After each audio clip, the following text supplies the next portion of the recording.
中菲衝突又在擴大，現在來看到是菲律賓，難道是先揮棍嗎？中國海警這一次特別公開了這個現場的這個衝突畫面哦，做影片來做反擊。那麼仁愛礁現在面臨衝突全面升溫，南海要變天了嗎？今天會來做深度的解析。南海局勢，趕快來看到仁愛礁的另外一波中菲之間的衝突。這一次不是只是看到的這種海上對峙的情況，水炮做驅離等等，已經升高到中菲雙方做一個近距離的纏鬥、肢體接觸。來自於菲律賓方先發布了一個最新消息，他指控中國海警人員他們持木棍擊傷了這個菲律賓的海軍人員，聲稱呢，菲方人員當時是試圖要用比較冷靜而且非對抗的方式要驅離大陸的海警艇的，沒有想到遭到中方的木棍給打了一下哦。我們來看現場的最新畫面。菲律賓小艇，這裡是中國海警，請與我保持安全距離，否則由此引發後果由你一切承擔。離開，讓步，好，這畫面上看起來真的是非常的激烈哦。菲方認為說是中國海警人員激烈的攻擊他，而菲方的水兵遭到頭部重擊的畫面，就是剛剛我們看到的畫面，現在在網絡上面瘋傳。菲方試圖要塑造中國濫用武力的一個形象，包括美國呢最新也出來譴責說中國大陸是在做危險的執法，升高了區域的緊張情勢。好，那另外一方面，中國的故事又跟菲方是完全不一樣的。中國說海警是在多次警告菲方無效之後，才會依法採取一個對等的反制的，整個過程當中都保持一個最大的克制，抨擊菲方歪曲事實，反誣中方。所以今天節目一開始，先請教張將軍怎麼看這一次從水炮的衝突已經升級到近距離的肢體接觸，南海現在對抗正在快速的升級嗎？會不會擦槍走火？張將軍怎麼看？我認為他這是也有克制性的衝突，然後不要讓它升高。第一個，解放軍不參與，是海警船，海警船是執法，那解放軍來就不一樣了，那都是上面又是彈又是炮的，然後你看這個海警船上面連槍都沒有，連刀子都沒有，拿的是棍棒，連刀都沒有。那換句话說，這是我們講，這是個克制性的來取締。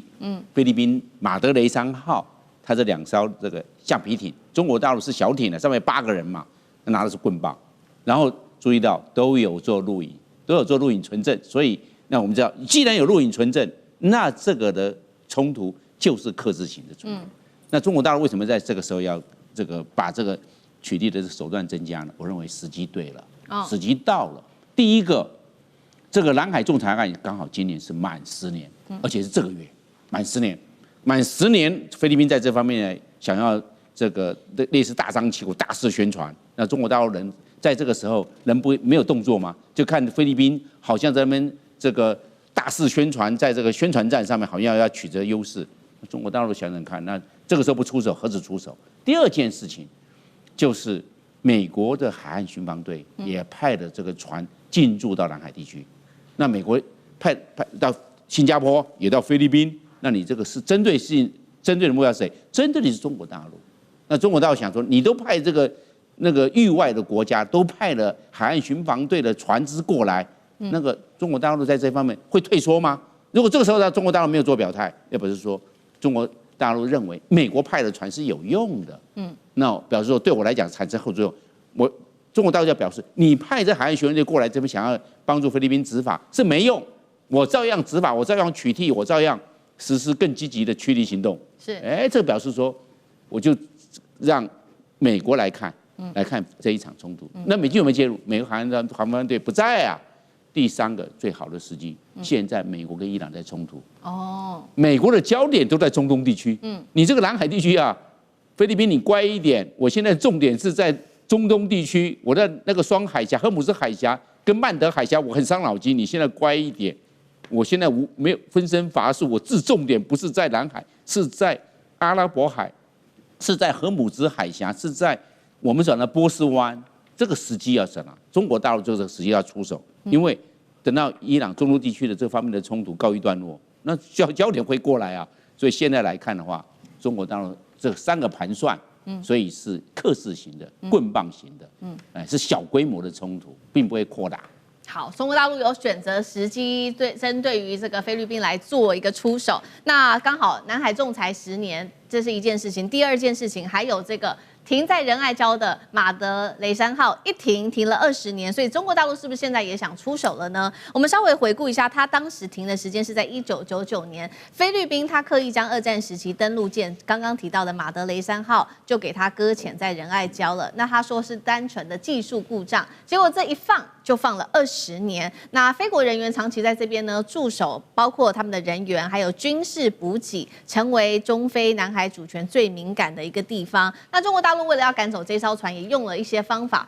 包括他說這長期已經破壞了生態，像是這邊有驻守的人員哦，所以造成了生活污水的排放，或者是造成了這些大量的珊瑚死亡啊，船體這個鏽蝕，還有垃圾焚燒，都破壞了海洋生態。接下來大陸會不會有一個比較大的一個動作，去破壞這個去阻止在這邊馬德雷山號繼續的運補，甚至把這個船給驅離走？那尚志哥怎麼看？我在看這次衝突，我個人倒不那麼覺得馬德雷山號是很重要的哈，因為這裡討論蠻多，還是在這次衝突的時機點，我認為還是有點有趣。因為這個時機點上呢，首先都知道當然菲律賓挑釁的，但是大家不要忘了，剛剛前面講到這一次有關於南海仲裁10年，對，其實它是2大陣營哈，美國那邊呢拉攏了十幾個國家來說要支持這南海仲裁，中國你要道歉等等。可是還有一個比較特別的是俄羅斯哦，俄羅斯在這個禮拜當中是這10年來第一次表達是站在中國這邊哦，所以這裡頭當然這裡頭還是有些這個國際地緣政治的這個對應啦，但時間點是還是微妙，也就是這種對抗性就是這幾天其實還蠻高的。除此之外呢，就是大家都看到那個中國大陸官媒哈，就是推出了一個 AI 的短片，這個 AI 短片當中呢，就是有一隻猴子。中國大陸在取笑菲律賓就是飛猴，就是一個猴子，然後兩個人手，就是說表示這個部分是這個中國跟這個歐洲的部分，其實就在這個就都是順着他們所擺布啦。然後最後呢，他想要攻擊一個船艦，就是中國的船艦，被中國這個水炮打過去。那個真的是 AI 做的蠻精密，而且是一首歌來唱歌，而且有英文歌詞。我認為這個諷刺性會太大了。前2天這個整個菲律賓當中的媒體裡頭都針對這個是頭條標題在大生氣哈，我認為有這些意氣之爭，而且我認為每次只要在南海當中有一點衝突，大概都是什麼？都是馬克思在國內當中的政局有一點的問題。那麼最近問題是什麼？其實還沒有疑問，就是沙拉杜特地的彈劾案不順。沙拉杜特彈劾案在第一次控方當中表達的這個部分，說他要殺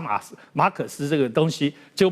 基本上被駁回哦。所以現在開始要查沙拉杜特地的這個賬的這個部分，是，而且現在真的就是他需要16票才能贏，現在馬可斯只有13票，只有5票中間票，那能不能拉3票過來都很難說。而且現在菲律賓的軍方對於這件事是表態說他們中立哦。就我們剛剛提到跟中國大陸吵的那個國防部長，他既然表達說這件事情菲律賓的軍方是中立，當菲律賓軍方是中立的時候，就基本上有一點暗中支持杜特地的這樣子的意思。我認為這些都是我們看到周邊的因素對齊在南海這一次的事情。我為什麼認為南海這次我都覺得這個馬德雷山號其實比較次要？因為其實在今年上半年到現在值得注意的真的是什麼呢？是美國從今年年初撥補了，無論是在海軍，包括海巡，我們講海巡吧，撥補給菲律賓海巡有6艘哨兵級的快速巡邏艦，跟2艘的這個遠洋巡邏艇，另外還有一些無人艦跟無人艇，都是2027年，就是這5月之後的撥給菲律賓用的哦，是海警的部分，海軍的部分也有哦，其實都是還是有點規模。當然，美國部分從2023年就開始撥補給菲律賓，包括駐紮在蘇比克有很多以無人艦艇為主的各式各樣的，但今年撥補的特別多，所以我認為現在如果說在南海地區當中有一些要大家特別注意的，不是原有的這些爭議，而是如果特別到美國是不是提供給菲律賓海警方面的這些新的船艦，他們有運用上在南海跟中國當中，無論是對峙乃至發生衝突，我認為這個才是非常重要的觀察指標。好，所以這一場的中非衝突有幾個關鍵的點，包括說美國是不是繼續的擴大對於菲律賓在武器上面的支持。那第2點就是南海仲裁10年，剛剛都提到了，就是美國拉了14國一起來加入哦，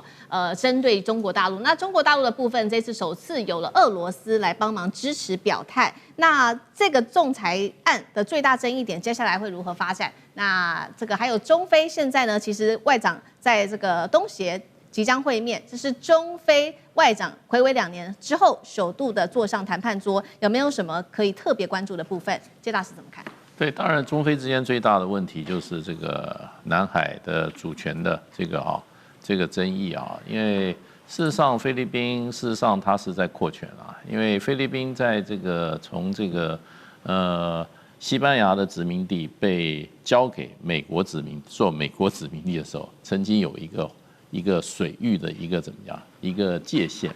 那麼往北呢，它不超過北緯20度，那北緯20度，所以現在大陸很多學者就說，北緯20度的話，那巴丹群島屬於中國的，對，因為巴丹群島在北緯20度以北啊，而且它在地理形勢上，它是屬於跟台灣島是在同一個這個地脈之上，海底的地脈之上。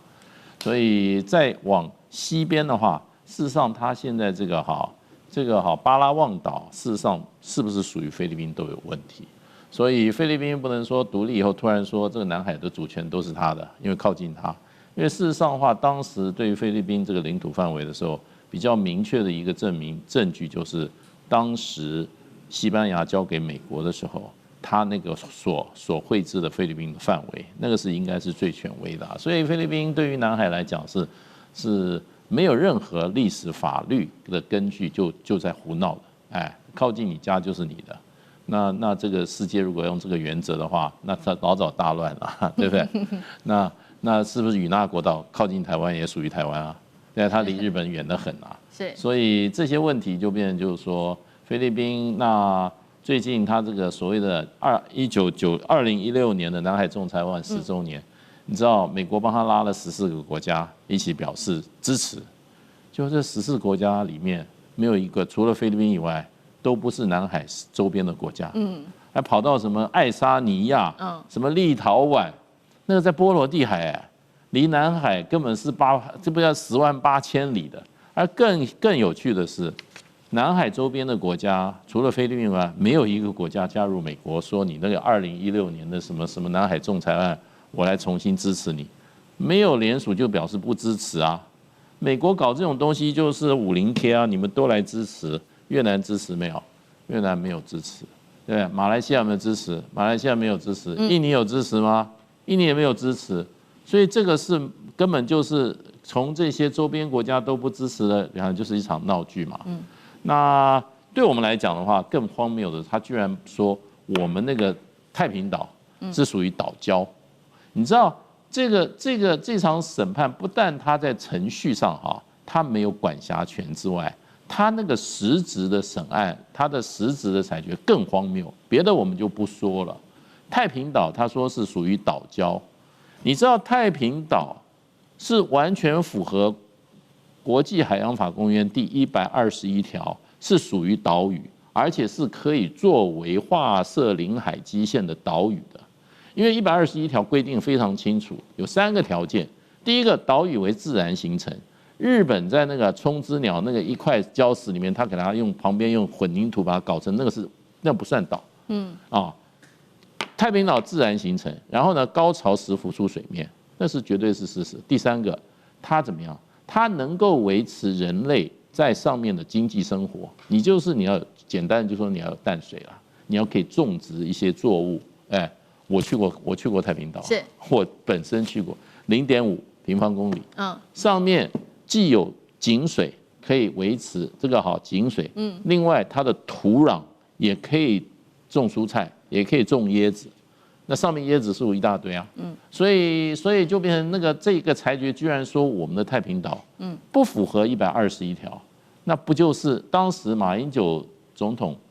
那時候提供了很多資料給這個所謂的仲裁庭，而叫他們派人來看，他們自知罔聞，最後的決策說太平島不屬於島嶼，那這種決策的話，這種裁決，光我們這邊就要跳腳了。